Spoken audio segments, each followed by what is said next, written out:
আপনারা দেখছেন news all India. আমিও দেখি, আপনারাও সবাই দেখুন। আশা করি ঠিক খবর, ভালো খবর আপনাদের কাছে পৌঁছতে পারবে।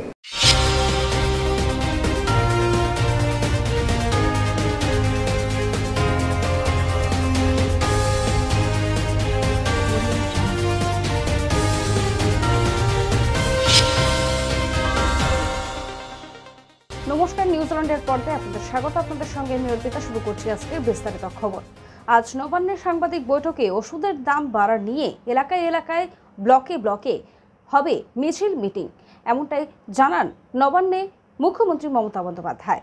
তো যারা মানুষকে স্বাস্থ্য না দিয়ে, স্বাস্থ্য আমাদের সম্পদ, চিকিৎসা করবে কোথা থেকে মানুষ? এই ওষুধগুলো যখন ডক্টর প্রেসক্রাইব করবে, কাউকে 97% বেশি দিতে হবে, কাউকে 57% বেশি দিতে হবে, কাউকে 40% বেশি দিতে হবে, কাউকে 50% বেশি দিতে হবে, মেডিক্লেম করা থাকলেও তাকে দিতে হবে। তার মানে এটা কাদের জন্য হচ্ছে? এটা কি ঠিক যে is it for one section of people, যারা কমন পিপুলের মধ্যে পড়ে না, যাদের ক্ষমতা আছে, কোটি কোটি টাকা আছে, যারা কোটিত্ব দিয়ে ট্রিটমেন্ট করতে পারে? এটা কি শুধু তাদের জন্য সরকার চলবে, নাকি যারা গরিব, যারা মধ্যবিত্ত, যারা সাধারণ মানুষ, মধ্যবিত্ত সাধারণ, মুখ ফাটলেও মুখ ফাটে না, মুখ খোলে না, কারণ তাদের সম্মান সবচেয়ে বড় ঐতিহ্য। আমি এটা তীব্র প্রতিবাদ করছি এবং এটা টোটাল উইথড্র করার জন্য অনুরোধ করছি। এবং এর প্রতিবাদে, যেহেতু স্বাস্থ্যটা আমাকেও দেখতে হয়, আমি মামাটি মানুষকে যারা সমর্থন করেন, এবং আমি অল ইন্ডিয়া তৃণমূল কংগ্রেসের চেয়ারম্যানও আছি, যেহেতু 6 তারিখে রামনবমী, আমি কিছু করব না, শান্তিপূর্ণভাবে কাটুক পুজো। আমরা 4 আর 5 শুক্রবার এবং শনিবার বেলা 4টের সময়, বেলা 4টে থেকে 5টা, 1 ঘন্টা প্রতি ব্লকে ব্লকে, প্রতি ওয়ার্ডে ওয়ার্ডে ওষুধের দাম বাড়াচ্ছ কেন? মানুষের স্বাস্থ্য আজকে বিঘ্নিত কেন? মানুষের স্বাস্থ্য কেড়ে নিচ্ছ কেন? আর কত দাম দিতে হবে মানুষকে সুস্থ থাকার জন্য? এই দাবিতে আমাদের এলাকায় এলাকায় মিছিল মিটিং হবে। আইন শৃঙ্খলা পরিস্থিতির যাতে কোনো অবনতি না হয় তার জন্য বড় পদক্ষেপ নেওয়া হলো। আজ থেকে আগামী 9 এপ্রিল পর্যন্ত রাজ্যের সব পুলিশ কর্মীর ছুটি বাতিল করা হলো। জানিয়ে দেওয়া হলো, একান্ত জরুরি প্রয়োজন ছাড়া এই 8 দিন কোনো পুলিশ কর্মী ছুটি নিতে পারবেন না। এই নিয়ে আজ কি বললেন বিজেপির প্রাক্তন রাজ্য সভাপতি দিলীপ ঘোষ, শুনবো। স্বাভাবিক আছে, এত বড় একটা ইভেন্ট যেটা আপনারা বলছেন যে গ্রামে গঞ্জে হচ্ছে, বাড়ছে প্রতি বছর, এত বড় ইভেন্ট হবে, সমস্ত পুলিশ কর্মী তো পশ্চিমবাংলায় কম, আরও বাড়ানো উচিত যাতে সব জায়গায় শান্তিপূর্ণভাবে হবে। সেই জন্য সব জায়গায় পুলিশের যাওয়ার দরকার নেই। ধার্মিক আয়োজন যেখানে মনে হচ্ছে সমস্যা হতে পারে, যে হাওড়ায় বা ওখানে শ্রীরামপুরে বা এতে যদি ঢিল পাটকেল পড়ে আর আমাদের রামনবমী মিছিলের উপরে, সেই জায়গায় পুলিশকে আগে থেকে নজর রাখা উচিত। হিন্দুরা নিজেদের উৎসব পরব শান্তিপূর্ণ উদযাপন করতে জানে, কোনো পুলিশের প্রয়োজন নেই আমাদের। যেখানে প্রয়োজন সেখানে পুলিশ থাকো। সময় বিরতির পর আসছে পরের খবরে।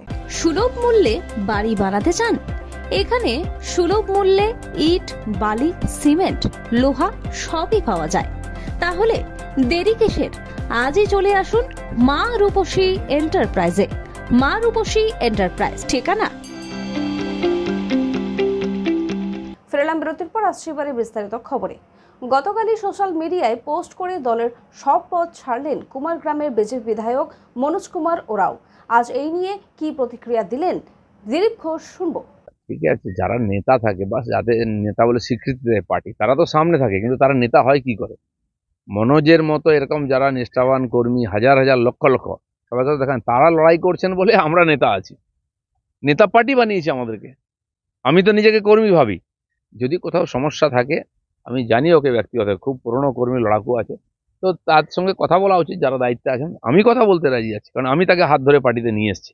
তার যে অবদান, তার যোগ্যতা নিঃসন্দেহে আছে, আর তার লাভ আমরা পাই, তো সেজন্য তার নিশ্চয়ই সমস্যা হলে ঠিক জায়গায় বলা উচিত। পূর্ব যাদবপুরে এক অভিজাত ফ্ল্যাটে প্রবীণ দম্পতির ঝুলন্ত দেহ উদ্ধার। ফের রহস্য মৃত্যু শহরে। পূর্ব যাদবপুরের মুকুন্দপুরে বন্ধ ঘর থেকে উদ্ধার হলো বৃদ্ধ দম্পতির ঝুলন্ত দেহ। ঘটনায় তদন্ত শুরু করেছে যাদবপুর থানার পুলিশ। দেহ দুটি ময়নাতদন্তের জন্য পাঠানো হয়েছে। ঘটনার সময় বাড়িতে ছিলেন না দম্পতির ছেলে ও বৌমা। মৃত দম্পতির মেয়ের অভিযোগ, দাদা ও বৌদি তার বাবা মায়ের উপর অত্যাচার চালাতেন। হয় তারাই খুন করেছেন অথবা আত্মহত্যা করতে বাধ্য করেছেন। আত্মহত্যা নাকি খুন নিশ্চিত হতে ময়নাতদন্তর রিপোর্ট পাওয়ার অপেক্ষায় পুলিশ। সময় বিরতির পর আসছে পরের খবরে। আরজু আরজু মানেই আপনার মনের মতো ফার্নিচার। আসুন দেখে নিন আপনার পছন্দ অনুযায়ী অফিস বা ঘর সাজানোর জন্য নতুন ডিজাইনের ফার্নিচার। ডিজাইনেবল সোফা, আলমারি, ড্রেসিং টেবিল, অফিসের জন্য রকমারি চেয়ারের সাথে দোলনা, বিভিন্ন রকম ডিজাইনেবল ফার্নিচার। তাহলে আর দেরি না করে চলে আসুন আরজুতে। 74 Rajdanga gold park, Kolkata 700107। 52D Raja SC Mallick road, Jadavpur, Kolkata 700032। Phone number 8100472255, 8240411427। ফেরালাম বিরতির পর আসছে এবারে বিস্তারিত খবরে। আবারও পৌরসভায় সাপ। ফের সাপের দেখা মিলল কলকাতা পুরসভায়। আজ সকালে কলকাতা পুরসভার সদর দপ্তরের প্রিন্টিং বিভাগে 2 ফুট লম্বা সাপটি দেখতে পান কর্মীরা। চাঞ্চল্য ছড়ায় ভবনে। সাপ ধরতে খবর দেওয়া হয় বন দপ্তরেও। হাইকোর্টের সাময়িক স্বস্তি পেলেন ব্যারাকপুরের প্রাক্তন সাংসদ বিজেপি নেতা অর্জুন সিং। না এত ইনভেস্টিগেশন না এত প্রুফ থাকলে আপনি কি করে অ্যারেস্ট ওয়ারেন্ট দিতে পারবেন? এমপি সাহেব মিনস আমার বাবা উপরে কিছু অ্যাকশন নিতে পারবে না। কালকে কেসে শুনবে, শুনানি আছে কালকে কেসের ব্যাপারে। কালকে শুনলে ভালো করে ও জাজমেন্ট দেবেন যে হাইকোর্টের জজ আছে। সময় বিরতির পর আসছে আবহাওয়ার খবরে। ভালো বিউটি পার্লার বা সেলুন খুঁজছেন? তাহলে চলে আসুন নিউ বিগ বস পার্লারে। পুরুষ ও মহিলা একসাথে একই জায়গায় চুল কাটা, শ্যাম্পু করা, আইব্রো করা, ফেসিয়াল করা থেকে বিভিন্ন রকমের নিজেদের সৌন্দর্য বাড়াতে চলে আসুন নিউ বিগ বস পার্লারে। ঠিকানা। ফেরালাম বিরতির পর আসছে এবারে আবহাওয়ার খবরে। গরমের নাজেহাল দশা সাধারণ মানুষের। এই অবস্থায় স্বস্তির খবর শোনালো আবহাওয়া দপ্তর। পূর্বাভাস অনুযায়ী আজ থেকে পরিবর্তন হবে দক্ষিণের আবহাওয়া। এদিন বৃষ্টিতে ভিজতে পারে পশ্চিমের 3 জেলা। এই তালিকায় রয়েছে পূর্ব মেদিনীপুর, পশ্চিম মেদিনীপুর ও ঝাড়গ্রাম। বৃহস্পতিবারও উপকূলবর্তী ও পশ্চিমের জেলাগুলিতে বৃষ্টি হতে পারে। খবর এখনকার মতো এই পর্যন্তই। দেখতে থাকুন নিউজ অল ইন্ডিয়া খবর মানেই আমরা। শুভরাত্রি। প্রাকৃতিক সৌন্দর্যের মাঝে পরিবার নিয়ে পিকনিক করতে চান? তাহলে চলে আসুন আজই রূপসী গার্ডেনে। বিয়ের অনুষ্ঠান কিংবা অন্নপ্রাশন থেকে সব ধরনের অনুষ্ঠানের জন্য বুক করুন রূপসী গার্ডেন। রূপসী গার্ডেন ঠিকানা।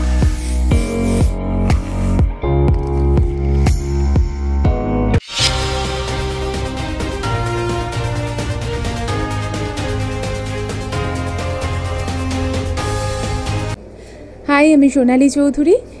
আপনারা দেখছেন নিউজ অল ইন্ডিয়া। আমিও দেখছি, আপনারাও দেখুন। নিউজ মানেই আমরা।